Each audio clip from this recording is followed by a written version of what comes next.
Hey everybody, welcome back. This is the Rant here, broadcasting for our third episode, and you know what? We've actually been getting some listeners. Pretty cool, I'd say, considering I just sort of threw this podcast together out of nowhere with my buddy Jeremy. Oh, by the way, Jeremy, say hello.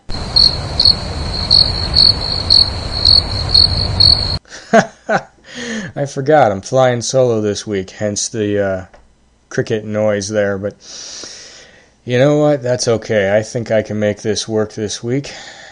Well, as is what tends to happen in life, we had a scheduling conflict, so unfortunately, Jeremy isn't going to be with us this week. I know. I promised he'd tell us all about San Diego Comic-Con last time, but truth be told, it's been like 2 weeks now since Comic-Con, ended. So if you haven't heard anything about Comic-Con yet, then, well, let's face it, you need to get to the internet and Google the shit because it's been over for a while.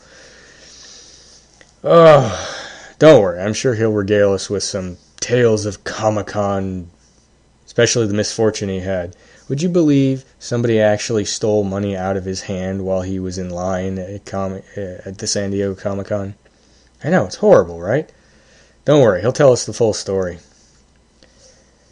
Alright, so, first things first, I got a couple of game titles I'd like to discuss a little bit with everybody, and a couple of comic titles. And for those of you who have never listened to the Rant before, we're passionate about gaming and comics, and, well, occasionally that passion overflows a little bit, and we tend to rant about things. Who knows, maybe there'll be a rant tonight, maybe there won't be. It depends on how much I get stuck inside my own head while talking into this microphone. Well, anyways, why don't we get down to it, and let's start it off. Alright, first title I'm going to talk about tonight just happens to be a game that I love. In fact, it's one of my all-time favorite game series. I am, of course, referring to The Witcher. Now, not 1 or 2, but The Witcher 3 Wild Hunt. I know what you're saying. This game has already been out for 2.5 months. Why am I bringing it up now? Well, I'm bringing it up now because they're about to finish up the run of free DLC that they had planned for the series. They initially said they were going to put out 16 pieces of free DLC. Well, I think it was last week that they put out the 15th. Well, there you go. Hopefully you can count, 15, 16, there you go. Anyways, I'm hoping that the new DLC will be coming to the marketplace soon. It will be paid DLC, but let's face it, the free DLC was awesome, and that is the main reason why I'm mentioning it. It's one of the only times I have ever gotten free downloadable content for a game that actually made the game better. I know, weird, right? Normally free DLC, you're thinking, God, this is shit, no wonder it's free. Not the case here.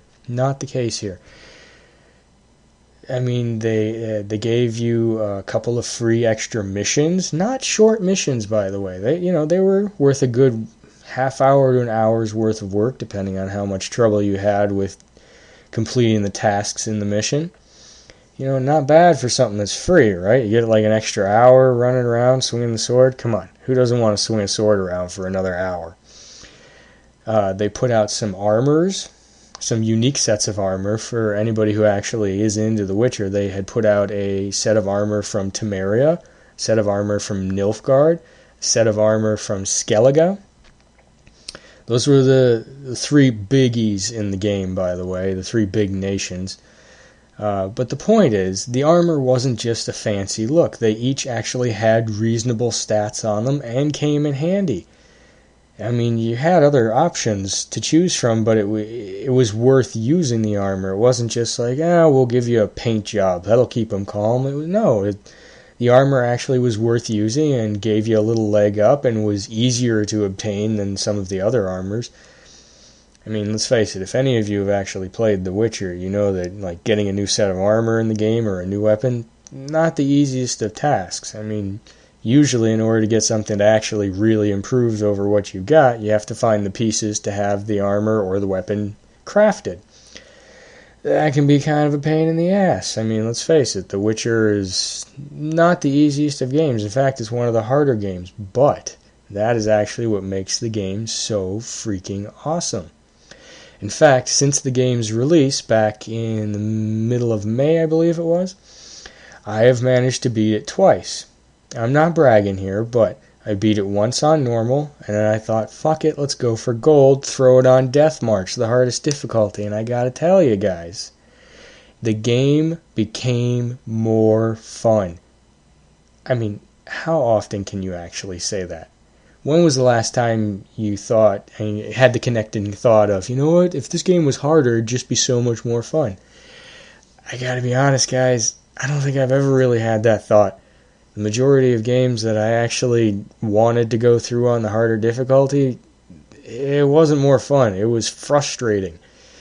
It's like, I mean, just to throw it out there, because I think some of you would agree with me, this was one of the more annoying games on the difficulty factor, and it's an old one, too. Perfect Dark Zero, you guys remember that, huh? One of the launch titles for the 360. That game was freaking hard, man. I mean, it had, aside from all the weird little glitches, it was just freaking hard. And let's face it, you put it on the hardest difficulty, and you were going to be lucky to survive 5 minutes unless you knew that game inside and out, and you'd spent the last 6 months playing it over and over again, so you did know it inside and out, literally. But you know what? I'm getting off track here. The point is, The Witcher 3, people. You gotta check it out. It's by one of my all-time favorite game studios, CD Projekt Red. These guys are so badass and so committed to making a terrific game for the pro-level gamer, I might add you. They don't make some game for the pathetic masses that just want a new diversion for 10 minutes until something else comes out. They make a game for someone who really wants to explore and enjoy what they make. CD Projekt Red, you guys are awesome. Now everybody, get out there and pick up a copy of The Witcher 3. There's no reason to delay anymore. The game is awesome. They're about to start on the real DLC, the hefty DLC. Why wait any longer? Besides, did you know that the patches they've been putting out were actually just extras to improve the game? Can you believe that? When was the last time a game came out and they patched it just to make it better? I mean, well, technically, all the patches are supposed to just make the game better, but let's face it, half the time you read the patch notes for something and they're like, yeah, we fixed that glitch where the item turns invisible and then deletes your save file, or some weird shit like that only one out of like 500 people would ever experience. Patches they released for The Witcher 3 made improvements that were actually visible and enjoyable to the gamer. Like the last patch they put out, I think it was like a week or two ago, it actually revamped the inventory system, made it a little easier to use, added in a few things like the ability to pin notes when you were in a shop.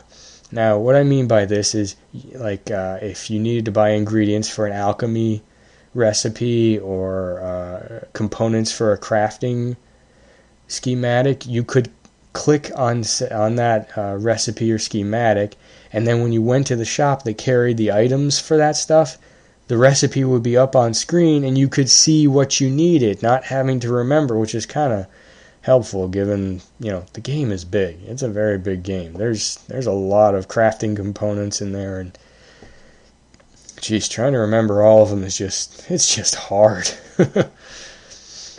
Alright, so The Witcher 3. Get out there, give it a shot, you won't be disappointed. It's a beautiful game. CD Projekt Red, I love you guys. Now, that's part one of my little solo mission here. What's part two, you say? Well, I'm going to bring up a game that has only been out for about a week, and it's, technically, it's like the fourth or fifth game in the series, if you count weird little revamps that they made. I am talking about Onechanbara Z2 Chaos. Now, for anybody that knows Onechanbara, you know that the main characters are a bunch of, essentially sexy women running around in bikinis with big samurai swords cutting up zombies. I know what you're saying. Rob, that's sexist. No, it's really not. Because let's face it, the characters are badasses. You can't argue with a badass. If the badass is running around with just a freaking banana peel covering their crotch, well, he's still a badass. You're still going to be in awe. Besides, there's a real reason why the characters run around in skimpy clothing that they actually put into the background story. The characters all have, I guess you would call it like cursed blood in them. Kind of like blood from demons, vampires, that sort of thing. Point is, whenever they get blood on their skin, they're able to draw power out of it. So, the real reason the characters run around in skimpy costumes is because they get more blood on them and they get more powerful as a result. It's actually not a bad storyline item to throw in there, you know? Point is, I'm bringing this game up because it's, you know what, it's just simple and fun. And there aren't that many games anymore. And you know what, that's kind of where I'm going to start a little bit of a rant tonight. I miss the good old days where you could just get on a game and feel like you did something after half an hour. I swear to God anymore, the only games I seem to come across are the ones that take you hours and hours to do anything, or the ones that were meant for somebody with an attention span that can't be rated in anything bigger than a nanosecond.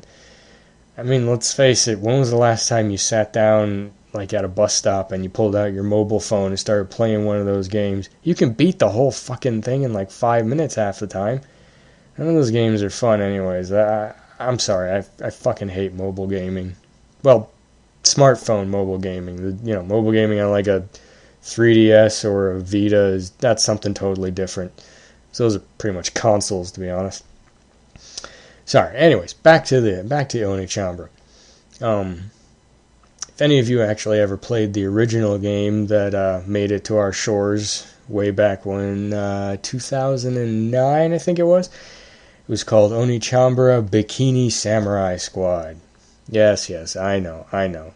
The title is a little wacky. The series is a little wacky, but it was really fun. And this one, the current incarnation of the game that actually made it to the US, the others didn't, which makes me sad.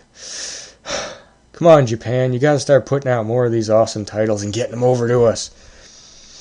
Anyways, the game has really simple to learn combat. It's literally like light attack, heavy attack, dodge, jump. That's pretty much it.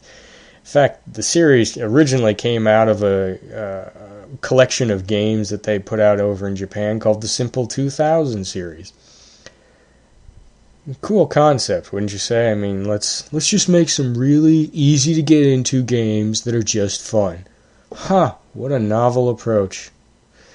I know, right? I'm being a little sarcastic there, but come on, let's be realistic.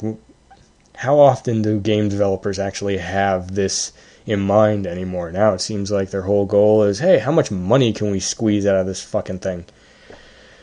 Thanks a lot. I mean, come on, I think everybody will agree with me. Gaming is expensive anymore. I mean, shit, I remember when they upped the price of a video game from $50 from a brand new title to $60 for a brand new title. I know, I'm quibbling over $10, but I mean, come on, the games were expensive enough, man. I mean, I'm sorry, I don't think you should really have to pay more than $50 for some of these games. I kind of wish they'd stop getting, like, big-name voice actors and weird product placement and stuff like that in the games, and just go back to making something that was fun and entertaining and just distracted you from your daily life. Because, I mean, let's face it, that's what a game is supposed to do. It's supposed to be fun, and it's supposed to make you feel a little bit better about your day. Even if you had a great day, it should make it better. It shouldn't be like, fuck, I gotta get online, or I'm never gonna keep up with everybody else, or da-da-da-da. I mean, come on. You should never look at a video game and think, damn it, I don't have the time, and it's not fun. I feel like it's just work. Come on. Onechanbara Z2 Chaos, guys. Give it a play. I only got a copy of it literally this morning, and I've only put like 20 minutes into it when I had some free time earlier, and it's fun. It is fun, just like the original game. It's just plain fun. I mean, who doesn't love beating up zombies? And who doesn't love beating up zombies with samurai swords? I mean, come on. We're talking about a little bit of geek nirvana here. Anyways, that's about all I've got on this game so far. I haven't really played it all that much, like I said, but the series is awesome. Give it a look-see. They're kind of like little unknown titles, so they're really not that expensive unless you're getting like one of the Japanese import ones, in which case, well, let's face it, you're going to pay because it's an import version. But the American ones, I think they generally run you like $30-40, which is not a terrible price for a brand new copy of a game, right? Alright, well, that's about it for me on the gaming front tonight. We're going to try to move to the comics section, which unfortunately my knowledge is not as extensive as my partner Jeremy's is, but you know what, I'm going to do my best. I'm going to try and bring you a little bit of knowledge about a couple of comics that I've been following recently, and you know what, they're pretty darn entertaining comics. The first one I'm going to talk about tonight is a title by the name of Run, Love, Kill. This is a title that's only been out for, like 3 months now, I think. It's a comic brought about by the Image Comics production house, so, I mean, you know it's got to be pretty good then. I mean, they tend to put out some entertaining stuff. Image Comics always does. It's weird, they tend to find some of the really, like, kind of singular comic stories, you know, not so much stuff that, you know, cookie cutter-ish kind of deal, like you can't just substitute in any character. They tend to make stuff that's a little more original. Anyways, Run, Love, Kill is a fairly recent comic. It's only been out for about 3 or 4 months. In fact, they're only up to issue 4. The story is centered around the main character named Rin Oshiro. Rin Oshiro, not Rin, Rain. Boy, you can tell I'm tired when I start mispronouncing names that are only 4 letters long. Jeez. Rain Oshiro is the main character. The main character, at the start of the series, we find out, is in hiding. Now, why is she in hiding? Alright, tiny spoiler alert here, guys, but you know what? It's only 4 issues deep. Don't get mad at me if this is what ruins it for you, okay? The main character, Rain Oshiro, is in hiding because she was originally a government kind of black ops agent, if you will. During one of her missions, she finds out that the work that she's been doing for the government isn't exactly all that nice. We'll just call it a bad event, alright? Point is, she realized that things weren't as black and white as she thought they were, and after a small stint in prison, thanks to the government realizing that she wanted to leave, she manages to escape, goes into hiding, and that's where the first comic starts, with her introduction and, well, essentially her trying to plot her escape on how to get out of the city that she's been hiding in. The whole series has one of those kind of neat settings that I've always thought was entertaining, where the government is this extremely all-powerful, you will do what we say kind of entity. Like the kind of deal where you feel nervous whispering bad stuff about the government, you know, that kind of setting. It just makes for an interesting and dynamic environment to have your character running around, because you don't know who you can trust. The guy on the corner that just overheard you might be willing to report you to the government for whatever, you know. It's one of those neat deals. But truthfully, what first attracted me to this comic is when I grabbed it and I flipped it open, it was the artwork. Now, I know what you're thinking. The artwork, it must just be like really cool artwork, or it, you know, maybe it's got a lot of sexy babes or whatever in it. No, that's not what attracted me to it. The artwork reminded me so much of an old animated series that MTV put out. Now, anybody who's in my age range probably already has a guess at what I'm talking about. Go on, tell me. I'll tell you if you're right or wrong. Yeah, well, this is a pre-recorded thing, and, well, I have no idea if you answered. If you did, whatever, I don't give a shit. I'm just kidding, people. It reminded me of an old animated series from MTV called Aeon Flux, which oddly enough had kind of a similar background to the story. It was another kind of Black Ops government type agent thing. I'm not going to get into the entirety of Aeon Flux because there was a lot there, but the animation from that series is very similar to the artwork in this new comic, Run, Love, Kill. All the characters have this really stylized, really overly lean look to them that just kind of makes it look neat, like almost not human at times. Like everybody's a little too thin or a little too elongated. It's just cool, and it kind of takes you out of reality, which, is part of the point of reading comics. I mean, I sure as hell wouldn't want to read a comic book that was like about the local paperman or something like that. That'd be boring. Now, local paperman that at night puts on a costume made out of discarded newspapers and beats the shit out of muggers in the park, that might be interesting. I don't know. Don't worry, that's copyrighted. Nobody can run away with that property. I'm just kidding. Anyways, Run, Love, Kill. It's a cool little comic series. It's only 4 issues deep. I've read issues 1 through 3, and so far, I'm enjoying it. Each one has gotten a little bit better than the last. The artwork is consistent, which, just shows that they're keeping the same artist, at least. Always kind of bugs me when you see like the artwork in a comic or a long-running animated series. The artwork will change somewhere in the middle, and it's like, damn it, they just changed out artists. Now it's going to look off to me until I've seen like 400 episodes or whatever. You get what I mean. Come on.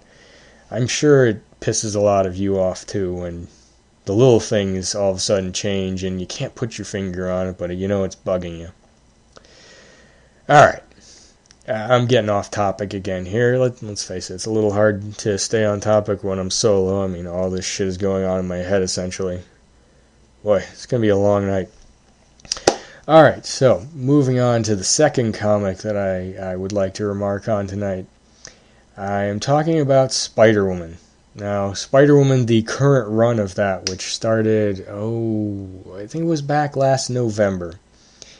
Now, the reason I'm bringing this up is because they did something that I thought was really cool with the story. Now, for those of you who aren't familiar with Spider-Woman was a member of the Avengers. And the Avengers, as we all know, thanks to all the great movies that they've put out recently, thank you, Marvel. Keep it up, guys.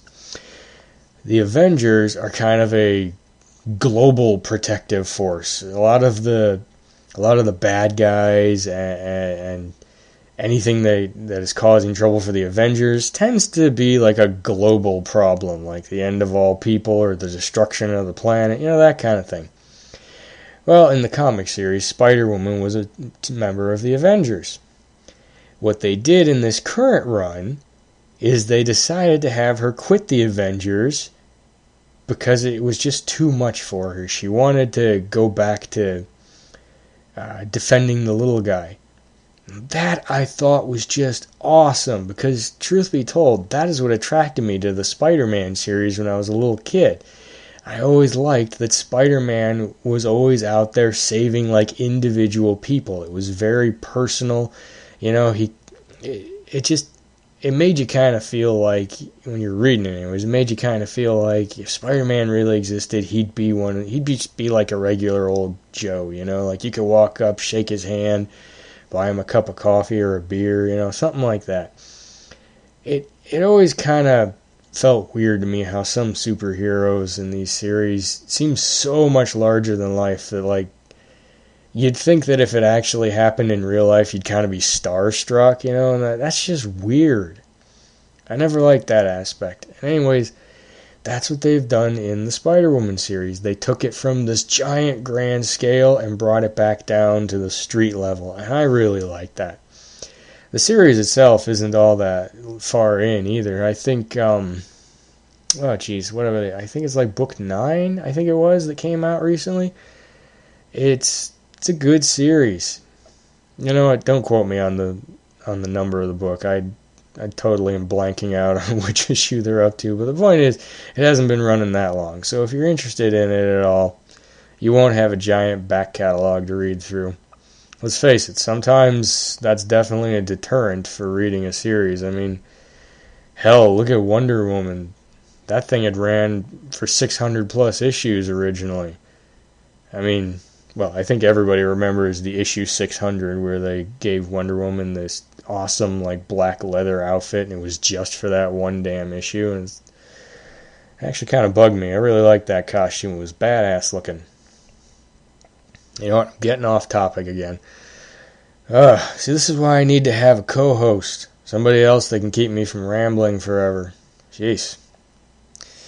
Well, hopefully next time there won't be any scheduling conflicts, and Jeremy will be here with me, and he'll be able to give you guys some tales of Comic-Con. Dun dun dun.